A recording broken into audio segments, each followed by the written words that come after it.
जय हिंद साथियों। Exam pass के यूट्यूब चैनल में आपका स्वागत है। आशा करता हूँ आप सभी अच्छे होंगे। चलिए तो हम लोग देखेंगे प्रखर बैच के एमसीक्यू को, और इसमें आपका डे 19 है। और बहुत लोग आप पूछ भी रहे थे कि सर जो ज्योग्राफी का है वो कब आएगा, उसका वीडियो जो है कब आएगा। तो मैंने पहले भी कहा था कि मैं लाइन से लाइन करूँगा। लाइन बाई लाइन कराने से ये फ़ायदा होता है कि आपके सभी टॉपिक क्लियर होते जाएंगे और आपका पोर्शन भी है जो कंप्लीट होता चला जाएगा। तो इसीलिए मैंने कहा था कि लाइन बाई लाइन लेके आऊँगा। तो उसी में आपका डे 19 है और उसी में आपका आज है ज्योग्राफी। ठीक है, चलिए इसके टॉपिक को पहले देख लीजिए। यहाँ ज्योग्राफी है, इसका टॉपिक को अब जान लीजिए आज क्या होगा।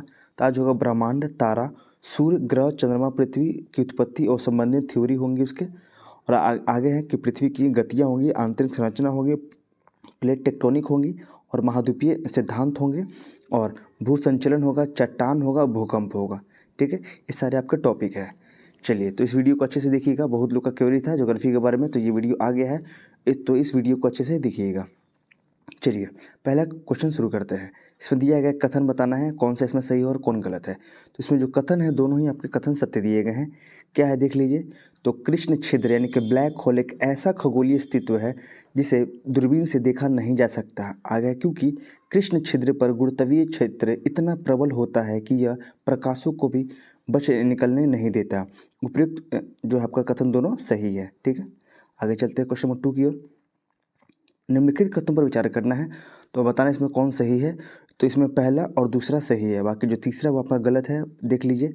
पृथ्वी और सूर्य के बीच पृथ्वी और सूर्य के बीचों बीच स्थित अंतरिक्ष यान में बैठे व्यक्ति को दिखाई पड़ेगा कि आकाश से काला है, सही है, और तारे नहीं टिमटिमाते हैं। ठीक है, ये दोनों कथन सत्य है। तीसरा जो आपका ये गलत दिया गया है।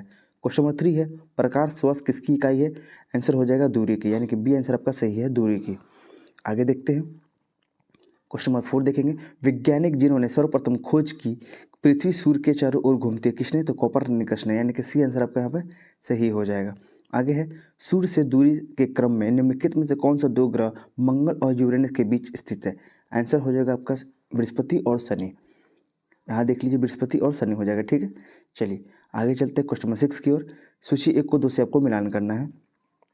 इसका आंसर हो जाएगा बी, यानी कि ए का 1 हो जाएगा, बी का 3, यानी कि सौरमंडल का सबसे छोटा ग्रह कौन है, बुध है। उसके बाद देखेंगे बी का 3, यानी कि सौरमंडल का सबसे बड़ा ग्रह कौन है। आंसर दिया गया है 3, यानी कि बृहस्पति है।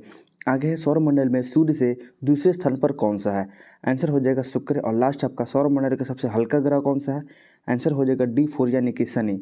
आगे देखेंगे गोल्डीलोकस जोन, यानी कि शब्द निम्नलिखित में से किससे संदर्भ में अक्सर समाचारों में देखा जाता है। आंसर हो जाएगा सी, यानी कि ब्रह्मा अंतरिक्ष में पृथ्वी जैसे ग्रहों की खोज के लिए।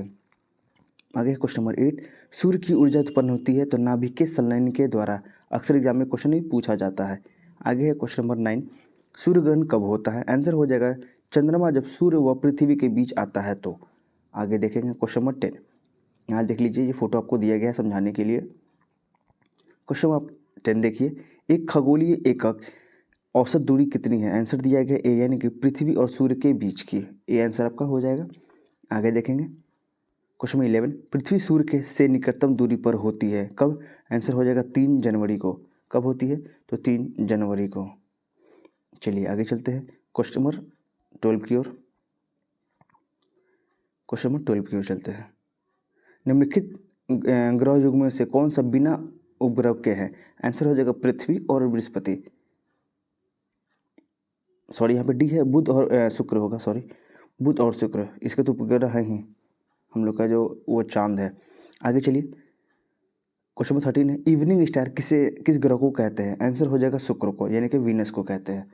आगे है क्वेश्चन नंबर 14, कथन ए और आर में आपको बताना है कौन सही। इसमें ए आंसर आपका होगा, यानी कि दोनों ही सत्य है। यहाँ देख लीजिए, शुक्र यानी कि वीनस ग्रह पर मानव जीवन का होना अत्यधिक असंभव है। आगे है क्योंकि शुक्र के वायुमंडल में कार्बन डाइऑक्साइड का अत्यधिक उच्च स्तर है। आगे है क्वेश्चन नंबर 15, पृथ्वी तक पहुंचने के लिए सूर्य चला प्रकाश समय लेता है लगभग कितना मिनट। आंसर होता है 8 मिनट। कितना, 8 मिनट। आगे देखेंगे पृथ्वी को सूर्य की परिक्रमा करने में लगते हैं लगभग कितने कितने दिन। तो आंसर हो जाएगा 365.25 दिन। तभी लीप ईयर आते आते आपका ये 366 हो जाता है। आगे चलते हैं क्वेश्चन नंबर 17, अपने परिक्रमा पथ में पृथ्वी लगभग किस माध्य वेग से सूर्य का चक्कर लगाती है। आंसर हो जाएगा आपके लिए सी। आंसर हो जाएगा आपके लिए बी, यानी कि 30 किलोमीटर प्रति सेकंड, यहाँ पे हो जाएगा बी। आगे है क्वेश्चन नंबर आपका 18। पृथ्वी की परिक्रमण धुरी यानी कि ध्रुवीय धुरी सदा झुकी होती है। आंसर हो जाएगा दीर्घवर्तीय धुरी से 23.5 डिग्री पर। आंसर आपका डी हो जाएगा। आगे देखेंगे क्वेश्चन नंबर 19। कथन ए और आर में बताना कौन सही है। आंसर हो जाएगा डी, यानी कि ए गलत है परंतु आर सही है। ये आपका डी हो जाएगा। आर सही है। क्या सही है? तो पृथ्वी पश्चिम से पूर्व की ओर चक्कर लगाती है और इसलिए उपग्रह को निकास वेग मिलता है। आगे देखेंगे क्वेश्चन नंबर 20 नंबर। पृथ्वी के परित घूमने वाले कृत्रिम उपग्रह से बाहर गिराई गेंद तो क्या होगा? तो आंसर हो जाएगा डी, यानी कि पृथ्वी के परित यानी कि उपग्रह के समान आवर्तकाल के साथ उसी के कक्षा में घूमती रहेगी।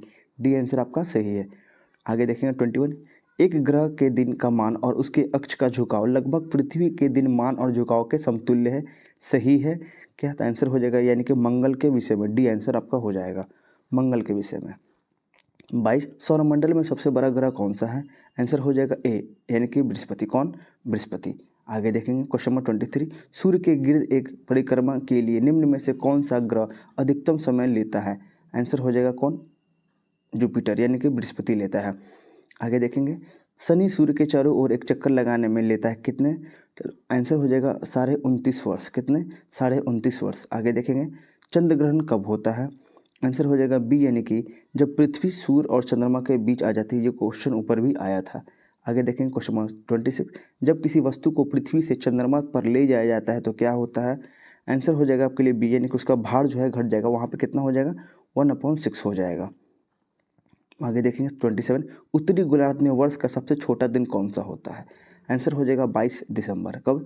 22 दिसंबर। आगे है महाद्वीपीय अलग कैसे हुए? आंसर हो जाएगा विवर्तनिक की क्रिया से, यानी कि टेक्टोनिक एक्शन के हिसाब से। आगे देखेंगे 29। परतदार चट्टानों के विषय में दिए गए निम्नलिखित कथनों पर विचार करना है और इसमें से कौन सही है? आंसर हो जाएगा चारों ही सही है। यानी कि परतदार चट्टानों पृथ्वी की सतह पर जलीय तंत्र द्वारा निर्मित होती है। परतदार चट्टानों के निर्माण में पूर्व विद्यमान चट्टानों का क्षारण सम्मिलित होता है। परतदार चट्टानों में जीवाश्म होते हैं।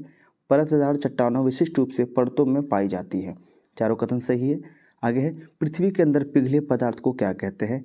आंसर हो जाएगा उपयुक्त में से कोई नहीं, क्योंकि यहाँ देख लीजिए ज्वालामुखी उद्गार के समय भूगर्भ में स्थित तरल पदार्थ को मैग्मा कहते हैं। जब मैग्मा धरातल पर निश्चित होता है तो उसे हम लोग लावा की संज्ञा देते हैं। 31। निम्नलिखित ज्वालामुखियों में से किसे भूमध्य सागर का प्रकाश स्तंभ कहा जाता है? आंसर हो जाएगा स्ट्राम्बोली। किसे कहते हैं? सी आंसर हो जाएगा स्ट्राम्बोली। आगे देखिए 32।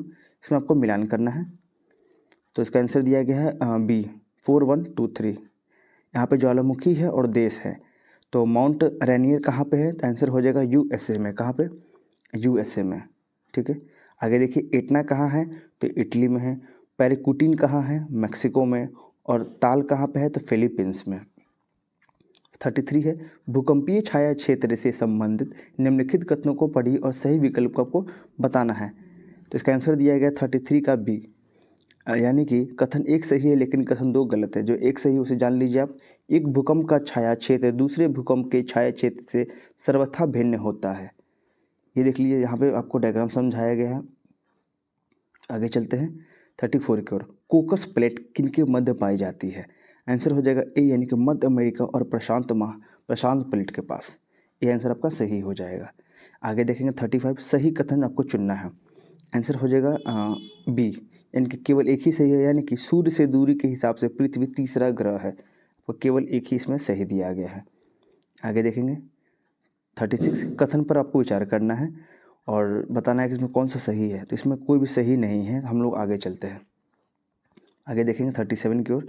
कथन पर विचार करना है और बताना है कौन सा असत्य है। तो केवल इसमें दो जो है आपका असत्य दिया गया है, यानी कि यहाँ पे ये जो असत्य है आपका ये है। जो सत्य उसे जान लीजिए। उपग्रह अपने ग्रह के साथ साथ सूर्य की भी परिक्रमा करते हैं। ये आपका सही दिया गया है। इसमें पूछा गया था कौन कथन जो है आपका असत्य है, तो दूसरा जो है आपका असत्य दिया गया है। आगे चलते हैं 38। कथनों पर विचार करना है और केवल कारण सही है। ठीक है। यहाँ पे इसका आंसर दिया गया है डी। इसमें पूछा गया है कि कथन जैसे जैसे हम विषुवत वृत्त से दूर जाते हैं अक्षांश रेखाओं का आकार बढ़ जाता है आगे है आर, यानी कि पृथ्वी की आकृति ध्रुव पर थोड़ी चपटी होती है। इसमें पूछा गया क्या सही है, तो आंसर दिया है केवल कारण जो है आपका, ये कारण ये सही है, यानी कि पृथ्वी की आकृति ध्रुव पर थोड़ी चपटी होती है, ये आपका सही दिया गया है। आगे है क्वेश्चन नंबर 39, कथनों पर विचार करना है और सत्य कथन का आपको चुनाव भी करना है। तो इसमें दिया गया है आपको दूसरा ही केवल सत्य है, ये वाला आपका जो है सत्य है, यानी कि पृथ्वी अपने कक्ष यानी कि पृथ्वी अपने अक्ष यानी कि काल्पनिक पर पश्चिम से पूर्व की ओर घूमती है। कहाँ से, पश्चिम से पूर्व।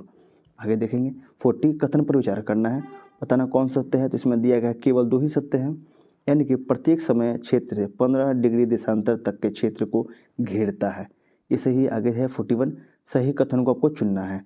तो इसका आंसर दिया गया है डी, यानी कि केवल, इसमें दिया गया है केवल 2, यहाँ पे दिया गया है आंसर केवल 2, और सर ने लगता है बताया है बी, यानी कि 2 और 3। चलिए इसके आंसर को हम लोग जान लेते हैं ताकि क्वेश्चन जो है आपका क्लियर हो जाएगा। ठीक है, यहाँ देख लीजिए, ये दिया गया पहला है कि पृथ्वी पर 1 डिग्री के अंतराल पर अक्षांश रेखाओं की संख्या 189 होती है, ये एग्जाम में आया भी था। आगे है पृथ्वी पर 1 डिग्री के अंतराल पर देशांतर रेखाएं की संख्या होती है 360। आगे है पृथ्वी पर 1 डिग्री के अंतराल पर अक्षांश की संख्या होती है 181।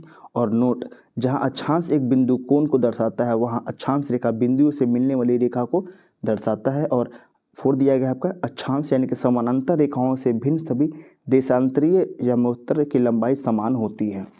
ठीक है, आगे चलते हैं 42 की ओर। तो पूछा गया सही कथन, तो इसमें कोई भी कथन सही नहीं है। आगे चलते हैं 43, कथन बताना आपको कौन सही है। तो इसमें दिया गया है बी, यानी कि 1 और 2 जो आपका सही है। क्या है, तो दक्षिण अयांत की स्थिति 23 सितंबर को होती है, ये सही है। आगे है विषुवत की स्थिति 21 मार्च एवं 22 सितंबर को होती है, ये भी आपका सही है। 44 देखेंगे, उत्तर अयनात की स्थिति पर विचार करना है और सही कथन आपको बताना है। इसमें दिया गया सी, यानी कि केवल 2 ही सही है, यानी कि आपका ये वाला केवल सही है। वह उत्तरी ध्रुव सूर्य की ओर झुका होता है, ये आपका सही है। 45 है, कथनों पर विचार करना है और सही कथन आपको चुनना है। इसमें कोई भी कथन सही नहीं दिए गए हैं। हम आगे बढ़ते हैं 46 की ओर जाएंगे। निम्न कथनों पर आपको विचार करना है और असत्य कथन का आपको चयन करना है।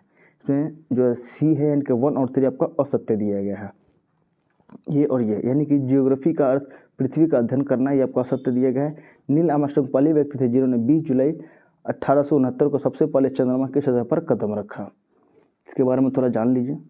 यहाँ देख लीजिए, चंद्रमा की परिस्थितियाँ जीवन के लिए अनुकूल नहीं हैं।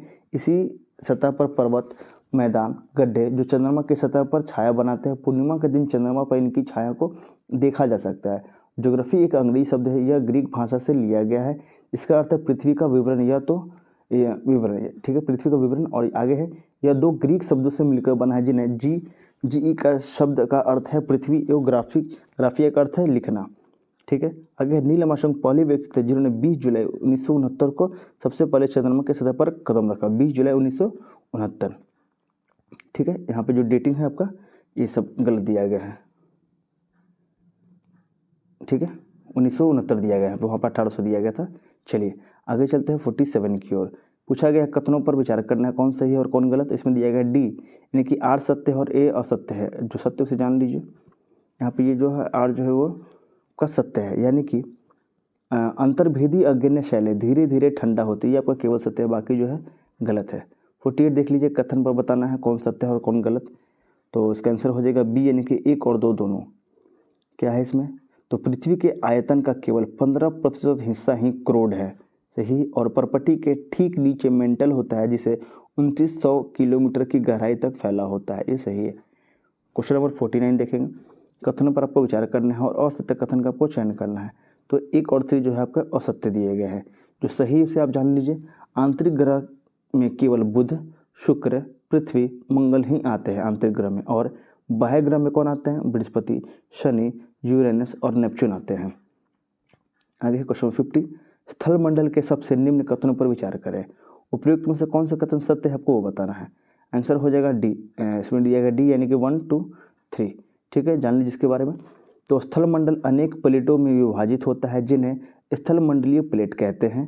स्थल मंडलीय प्लेट पृथ्वी के अंदर पिछले हुए मैग्मा के कारण कभी कभी धीमी गति से चारों तरफ घूमती है। स्थल मंडलीय प्लेटों की गति के कारण पृथ्वी सतह पर परिवर्तन होता है, ये सही है। 51 देखेंगे, निम्नलिखित कथनों पर विचार करना है, कौन सा कथन सत्य है, तो आंसर हो जाएगा कोई भी सत्य नहीं। आगे चलते हैं। 52 भूकंपीय तरंगों के संबंध में निम्न कथनों पर विचार करना है और कूट का प्रयोग कर असत्य कथन का आपको चयन करना है। इसमें असत्य क्या है, तो 1 और 2 असत्य है, तीसरा सही है, यानी कि एल तरंगे को पृष्ठीय तरंग कहा जाता है। ये आपका केवल जो तीसरा वाला है वो सत्य है। 53 देखेंगे, निम्न कथनों पर विचार करें और सत्य कथन का आपको चयन करना है, यानी कि एक भूकंप का छाया क्षेत्र दूसरे भूकंप के छाया क्षेत्र से सर्वथा भिन्न होता है। ये आपका केवल सही है। आगे है 54 नंबर क्वेश्चन, निम्न कथनों पर विचार करना है और असत्य के बारे में आपको बताना है। तो 1 और 2 आपका असत्य है, यानी कि ये आपका असत्य है, जो सही उसे जान लीजिए। यानी कि यूरेशियन प्लेट को महाद्वीपीय प्लेट कहा जाता है। ये आपका तीसरा वाला सही है। 55 है, निम्न कथनों पर विचार करना है और सही मिलान करना है। तो इसमें दूसरा और तीसरा सत्य है, यानी कि फिलीपीन प्लेट यह एशिया महाद्वीप और प्रशांत महासागरीय प्लेट के बीच स्थित है। और आगे कैरोलिन प्लेट यह फिलीपींस एवं इंडियन प्लेट के बीच आपका स्थित है। 56 देखेंगे, निम्न कथनों पर विचार करें, उपयुक्त में से कितने कथन असत्य हैं। इसमें दिया गया है 2, ठीक है, इसमें इसका आंसर हो जाएगा केवल 2। आगे चलते हैं। 57 है, निम्न कथनों पर विचार करें और असत्य कथन का आपको चयन करें। तो इसमें केवल दिया गया है 1, यानी कि इसका आंसर कुछ गलत लग रहा है, हम ये जान लेते हैं इसके बारे में। चलिए, यह गोंडवाना लैंड का ही एक भाग है। प्री कैम्ब्रियन काल के बाद से ही यह भाग कभी कभी पूर्णतः समुद्र में नहीं डूबा। यह आर्कियन युग के आग्नेय चट्टान से निर्मित है, जो अब निस्वशिष्ट के रूप में अत्यधिक रूपांतरित हो चुकी है। ठीक है, ये आपका सही है। बाकी ऊपर के बारे में थोड़ा कन्फ्यूजन हो रहा था, क्योंकि सर ने नीचे आंसर को भी ये माना है, यहाँ पे काट रखा है, तो इस कारण से मैंने आपको ये एक्सप्लेनेशन पढ़ के बता दिया।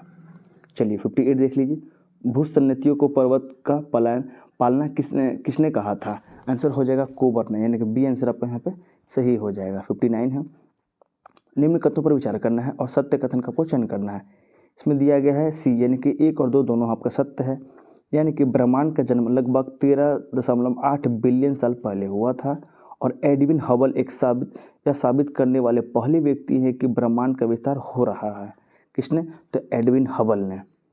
आगे देखेंगे क्वेश्चन नंबर 60, आपको ग्रह है और उसका उपनाम आपको बताना है कौन से युग में आपका गलत सम्मिलित है। इसमें गलत के बारे में दिया गया था। आंसर हो जाएगा आपका सी, यानी कि 2, 3 और 4 जो गलत है, जो सही उसे जान लीजिए। बुध को क्या कहते हैं, तो वाणिज्य एवं निपुणता का देवता कहते हैं।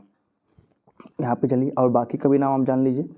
शनि को कहते हैं कृषि का देवता, यूरेनस को कहते हैं स्वर्ग का देवता या हरा ग्रह, नेपच्यून है सागर का देवता, शुक्र है आपका सुंदरता की देवी, बुध है आपका वाणिज्य एवं निपुणता का देवता। आगे 61, ग्रहिका निम्न में से किन ग्रहों के मध्य पाए जाते हैं। आंसर हो जाएगा बृहस्पति एवं मंगल के मध्य, बृहस्पति एवं मंगल के मध्य। आगे है 62 नंबर क्वेश्चन, निम्न कथनों पर विचार करें और सत्य कथन बताना है।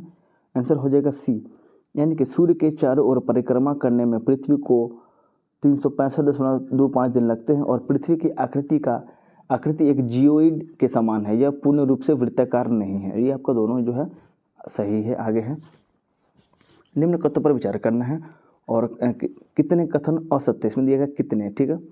इसका आंसर हो जाएगा केवल 1 जो है आपका असत्य दिया गया है, और केवल एक जो केवल कथन जो है 3 जो आपका गलत है।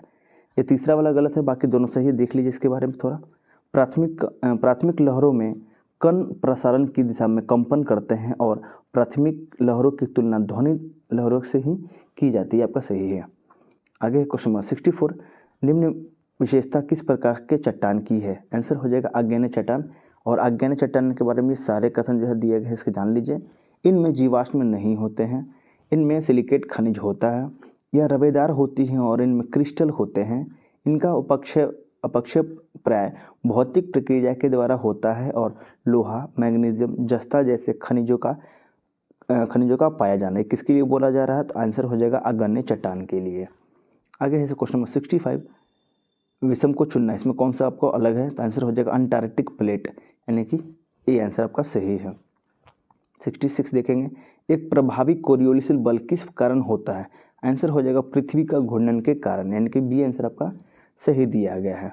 आगे है जियोडेसी वह विज्ञान है जो संबंधित है, तो आंसर हो जाएगा पृथ्वी के आयाम की माप से, पृथ्वी के आयाम की माप से किसे क्या कहते हैं, तो जियोडेसी कहते हैं। आगे है पैंजिया से टूटे हुए दक्षिण महाद्वीपीय को क्या कहते हैं। आंसर हो जाएगा गोंडवाना लैंड, सी आंसर आपका सही हो जाएगा। आगे देखेंगे 16 भौगोलिक अपरदन चक्र की संकल्पना इनमें से किसने प्रस्तुत की।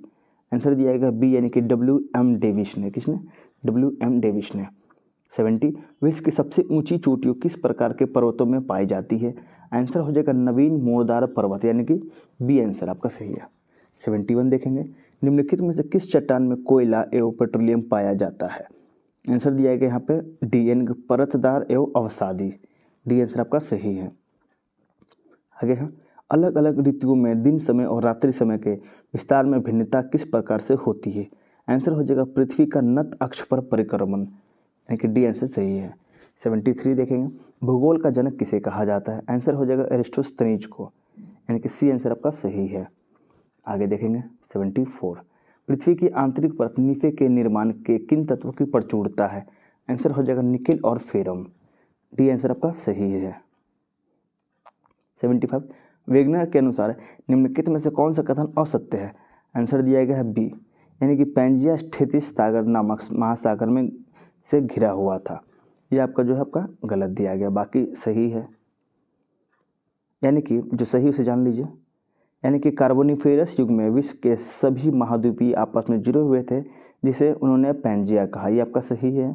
और उत्तरी अमेरिका यूरोप आदि अंगारा लैंड के भाग थे, ये भी सही है। और अंटार्कटिक गोंडवाना लैंड का अंग था, ये भी आपका सही है। आगे 76 निम्नलिखित में से कौन सा कथन असत्य दिया गया है। आंसर हो जाएगा बी यानी कि किसी भी स्थान के प्रधान युग्मोत्तर से कोणीय दूरी को उस स्थान का अक्षांश कहा जाता है। ये आपका गलत दिया गया है। आगे है 77 आपको मिलान करना है। इसका आंसर दिया गया है बी यानी कि सूची को दूसरे मिलान करना है। यानी कि स्लिट के बारे में कहा गया है कायांतरित शैल है ये। आगे है लिग्नाइट को कहा गया अवसादी शैल, बॉक्साइट को कहा गया अलौह खनिज और ग्रेनाइट को कहा गया अगण्य शैल। आगे है 78 नंबर क्वेश्चन भूकंपों की प्राथमिक तरंगों के संबंध में निम्नलिखित में से कौन सा कथन सही नहीं है। आंसर दिया गया बी यानी कि ये केवल ठोस पदार्थ से होकर गमन कर सकती है। ये आपका जो है गलत है, बाकी सही है। ठीक है, आगे चलते हैं 79 की ओर। सूर्य के संगठन में सहायक गैस कौन सा है। आंसर हो जाएगा हाइड्रोजन और हीलियम। डी आंसर आपका सही है, हाइड्रोजन और हीलियम। आगे चलते हैं क्वेश्चन नंबर 80 की ओर। सूर्य सदैव पूर्व से निकलता है क्योंकि पूर्व पश्चिम से पूर्व की ओर घूमती है। क्योंकि पृथ्वी पश्चिम से पूर्व की ओर घूमती है। ठीक है, आगे चलते हैं 81 एक ग्रह की अपने कक्ष में सूर्य से अधिकतम दूरी की क्या कहा जाता है। आंसर हो जाएगा अपसौर। आगे देखेंगे पृथ्वी सूर्य के परिधि यानी कि अपनी कक्षा में लगभग किस गति से चक्कर लगाती है। आंसर हो जाएगा 1 डिग्री प्रतिदिन। 83 उत्तरी गोलार्ध में वर्ष का सबसे लंबा दिन और आमतौर पर कब होता है। आंसर हो जाएगा जून महीने का दूसरा पखवाड़ा। बी आंसर आपका सही है। 84 सूर्य ग्रहण के दौरान क्या होता है। आंसर हो जाएगा बी यानी कि सूर्य और पृथ्वी के बीच कौन आता है, तो चंद्रमा आता है। आगे देखेंगे 85 पूर्ण सूर्य ग्रहण के समय सूर्य का कौन सा भाग दिखाई देता है। आंसर हो जाएगा ए यानी कि कोरोना। आगे 86 सीजिंगी यानी कि युति है, क्या है ये। आंसर हो जाएगा ए यानी कि सूर्य पृथ्वी तथा चंद्रमा के एक ही सीधा रेखा में स्थित है, यानी कि तीनों आपका एक ही होगा, एक ही लाइन में। आगे देखेंगे 87 सूची को दूसरा आपको मिलान करना है, तो इसका आंसर दिया गया है डी यानी कि 1 3 2 4 यानी कि सौरमंडल का सबसे छोटा ग्रह बुध, सौरमंडल का सबसे बड़ा ग्रह बृहस्पति, सौरमंडल में सूर्य से दूसरे स्थान शुक्र, सूर्य के सबसे दूर ग्रह नेपच्यून। ठीक है, आगे चलते हैं 88 सूर्य के सबसे निकटवर्ती 4 ग्रह क्या कहलाते हैं। आंसर हो जाएगा ए यानी कि पार्थिव ग्रह। आगे है 89 प्रतिवर्ष डैश के आसपास पृथ्वी सूरज के सबसे करीब होता है, कब। 3 जनवरी को। आगे है क्वेश्चन नंबर 90 पृथ्वी की मेंटल मुख्यता से बनी है, मुख्यता डैश से बनी किससे। आंसर हो जाएगा आपके लिए ए यानी कि सिलिका एवं मैग्नीशियम। किससे, सिलिका और मैग्नीशियम से। 91 देखेंगे भूपर्पट्टी पर पाए जाने वाले विभिन्न तत्वों की मात्रा का सही अवरोही क्रम क्या है। आंसर हो जाएगा डी यानी कि ऑक्सीजन, सिलिकन, एल्युमिनियम और लोहा। डी आंसर आपका सही दिया गया है। आगे है 92 अक्षांश भूपृष्ठ पर मध्य रेखा के उत्तर या दक्षिण एक बिंदु की कोणीय दूरी है जो क्या है। आंसर हो जाएगा पृथ्वी के केंद्र से मापी जाती है। आगे है 93, निम्नलिखित में से कौन सा कथन असत्य दिया गया है? आंसर आपका ए, आपका ये जो है गलत है, तो हम सही को जान लेते हैं। किसी भी स्थान की ग्रीनविच रेखा से कोणीय दूरी को उस स्थान का देशांतर कहा जाता, सही है। देशांतर रेखाओं के बीच की दूरी विषुवत रेखा पर अधिकतम एवं ध्रुव पर शून्य होती है, सही है। और विषुवत रेखा पर देशांतर रेखाओं के बीच की दूरी 111.3 किलोमीटर होती है, ये भी आपका सही दिया गया है। 94 है, दक्षिण अमेरिका के निम्न में से किस देश से होकर मकर रेखा नहीं गुजरती है? आंसर हो जाएगा बी, यानी कि बिल्विया, बी आंसर आपका सही है। आगे देखेंगे 95, दूसरी जमुनोत्तर रेखाएं के विपरीत अंतर्राष्ट्रीय दिनांक रेखा यानी कि टेढ़ी मेढ़ी बनाई जाती हैं ताकि, आंसर हो जाएगा ए, यानी कि कुछ भूमि क्षेत्रों एवं द्वीपों समूह को उसी कैलेंडर दिवस में रखा जा सके, इस कारण से। ठीक है, आगे चलते हैं। 96, भूकंप मूल यानी कि फोकस वह स्थान होता है जहाँ, आंसर हो जाएगा बी, यानी कि जहाँ से भूकंप की उत्पत्ति होती है। आगे देखेंगे 97, अधिकेंद्र यानी कि इपी सेंटर भूकंप का एक मुख्य बिंदु है जो संबंधित है किससे? आंसर हो जाएगा बी, यानी कि भूकंप उद्गम केंद्र से ऊपर भूपृष्ठीय बिंदु से, यानी कि बी आंसर आपका सही है। आगे है 98, निम्नलिखित में से कौन सा एक एशिया के पूर्वी सीमांतों में होने वाले भूकंपों का कारण बताता है? आंसर हो जाएगा ए, यानी कि एशियाई प्लेट के नीचे पैसिफिक प्लेट का अवगमन, ये आंसर आपका सही है। 99 है, निम्नलिखित में से कौन सा शहर नीली एवं सफ़ेद नील के संगम पर स्थित है? आंसर हो जाएगा काहिरा। आगे क्वेश्चन 100, आसवन उच्च बांध स्थित है कहाँ पे? आंसर हो जाएगा आपके लिए बी, यानी कि मिस्र में। कहाँ पे? इजिप्ट, मिस्र में। ठीक है, यहाँ पे आपका जो चैप्टर है वो फिनिश हो गया। ठीक है, और हम देखेंगे कल से डे 19, उसमें क्या टॉपिक है उसे जान लीजिए आप। उसमें आपका टॉपिक है ज्वालामुखी, अपक्षय, अपर्दन, विभिन्न स्रोतों से बनने वाली स्थलाकृतियाँ, भूपटल पर विभिन्न स्थलाकृतियाँ, पर्वत, पठार, मैदान और द्वीप। ठीक है, ये कल का आपका टॉपिक है। आशा करता हूँ आपको ये वीडियो अच्छा लगा होगा, तो प्लीज़ वीडियो को लाइक कीजिएगा और चैनल को सब्सक्राइब कीजिएगा। अगर आपको उसके पीडीएफ चाहिए तो आप जाकर टेलीग्राम ज्वाइन कर लीजिए, नीचे जो लिंक डिस्क्रिप्शन में डाल दिया गया है, वहाँ से आप इसे डाउनलोड करके अच्छे से देख लीजिएगा। ठीक है, तब तक के लिए जय हिंद।